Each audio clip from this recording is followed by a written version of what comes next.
दोस्तों, बहुत समय पहले की बात है। एक धनाराज राजा चंद्रकेतु अपने राज्य में न्यायप्रिय और धर्मपरायण शासक के रूप में प्रसिद्ध था। उसके राज्य में कोई भी भूखा नहीं सोता था दोस्तों। कोई भी अन्याय का शिकार नहीं होता था और सभी लोग प्रसन्नता से जीवन व्यतीत कर रहे थे। राजा स्वयं भी भगवान विष्णु के परम भक्त थे और सदैव धर्म और सत्य के मार्ग पर चलते थे दोस्तों। एक दिन राजा चंद्रकेतु के दरबार में एक वृद्ध साधु आया। उसकी आंखों में अद्भुत तेज था दोस्तों और उसके मुख पर दिव्य आभा थी।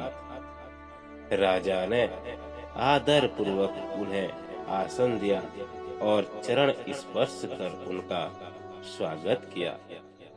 साधु ने कहा, राजन, मैं तुम्हें एक महान रहस्य बताने आया हूँ। क्या तुम इस संसार की सबसे अद्भुत नगरी को देखना चाहते हो? दोस्तों, राजा चौंक गए और बोले, मुनिवर, कौन सी नगरी? कृपया मुझे विस्तार से बताइए। साधु ने रहस्यमय स्वर में कहा, यह एक स्वर्ण नगरी है जो इस पृथ्वी पर नहीं बल्कि यमलोक के मार्ग में स्थित है। यह वह स्थान है जहां वे लोग जाते हैं जिन्होंने अपने जीवन में असंख्य पुण्य कमाए हैं।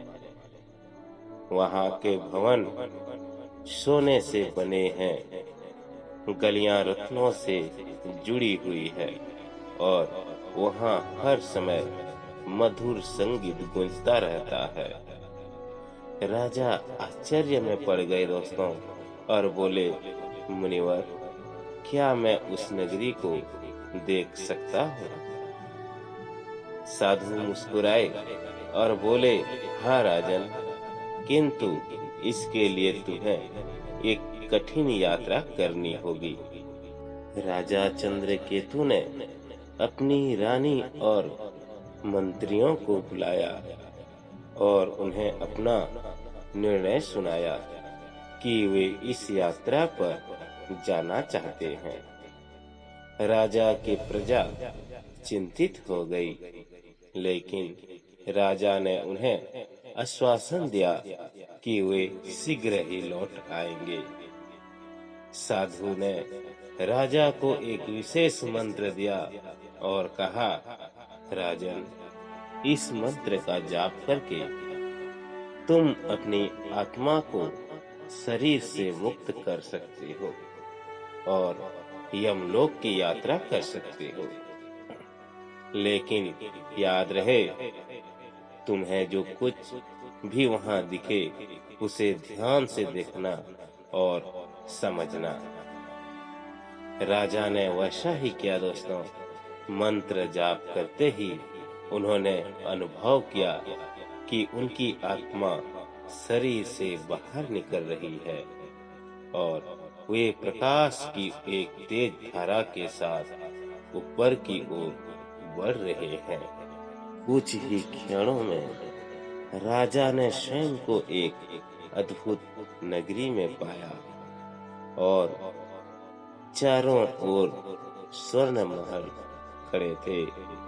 पेड़ माणिक और पन्नों से जुड़े हुए थे और वहां वायु में भी सुगंध फैली हुई थी।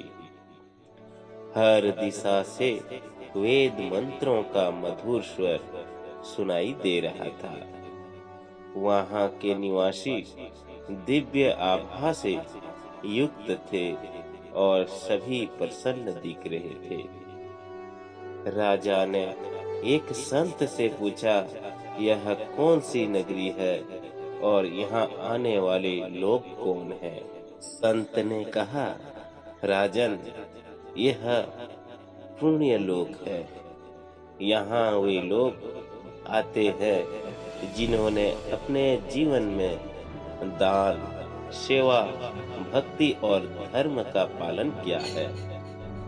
वे यहाँ एक निश्चित समय तक आनंद का अनुभव करते हैं और फिर पुनः जन्म लेते हैं।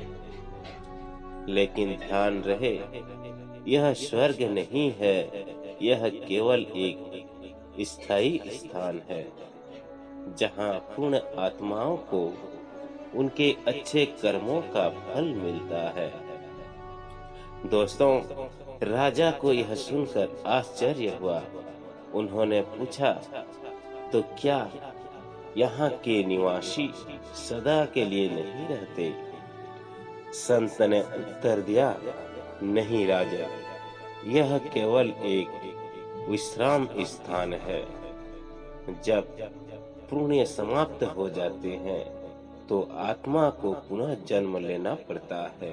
राजा आगे बढ़े और उन्होंने देखा कि वहां से एक मार्ग यमलोक की ओर जाता है।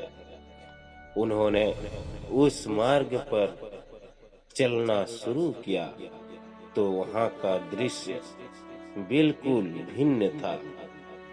एक ओर जहां स्वर्ण नगरी में प्रकाश और आनंद था, वहीं इस मार्ग पर अंधकार और कष्ट दिखाई दे रहे थे।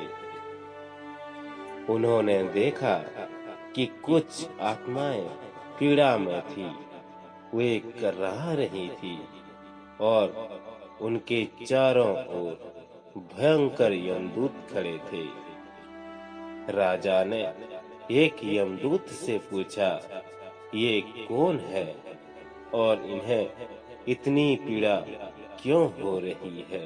यमदूत ने उत्तर दिया, राजन, ये वो लोग हैं जिन्होंने अपने जीवन में पाप किए, झूठ बोला, छल किया, किसी का धन हड़पा, निर्दोषों को सताया। अब इन्हें अपने कर्मों का फल भुगतना पड़ रहा है। राजा का हृदय द्रवित हो गया। दोस्तों, उन्होंने सोचा कि यदि हर व्यक्ति अपने कर्मों के अनुसार फल भुगता है तो मनुष्य को अपने जीवन में सदैव धर्म और सत्य के मार्ग पर चलना चाहिए। दोस्तों, राजा की आत्मा वापस उनके शरीर में लौट आई। उन्होंने आंखें खोली और तुरंत अपने राज्य में बड़े बदलाव करने का निर्णय किया। उन्होंने और अधिक धर्म कार्य करने प्रारंभ किए, निर्धनों की सहायता की, अन्न क्षेत्र खोले और अपने राज्य में शिक्षा और नैतिकता को बढ़ावा दिया।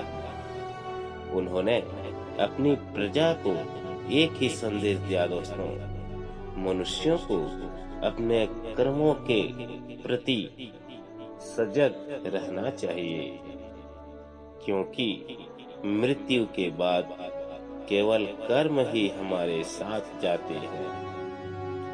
पुण्य हमें आनंद दिलाते हैं और पाप हमें पीड़ा देते हैं। राजा चंद्रकेतु की यह कहानी पूरे राज्य में प्रसिद्ध हो गई और लोग उनके बताए धर्म के मार्ग पर चलने लगे। दोस्तों, मेरे प्यारे दोस्तों, यह कथा हमें यह सिखाती है कि हमें अपने जीवन में सत्कर्म करने चाहिए। पाप और अधर्म का मार्ग अंत में दुख ही देता है, जबकि धर्म और पुण्य का मार्ग जीवन में सच्चा आनंद और शांति प्रदान करता है। गरुड़ पुराण में बताया गया है दोस्तों कि मृत्यु के बाद हमें अपने कर्मों का हिसाब देना होता है।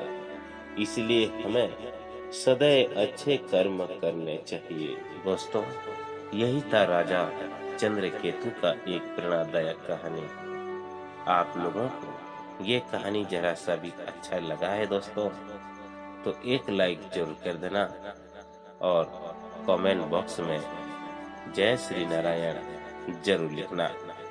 ऐसा ही मोरल स्टोरी कहानी आप लोगों के बीच लाता रहूंगा दोस्तों।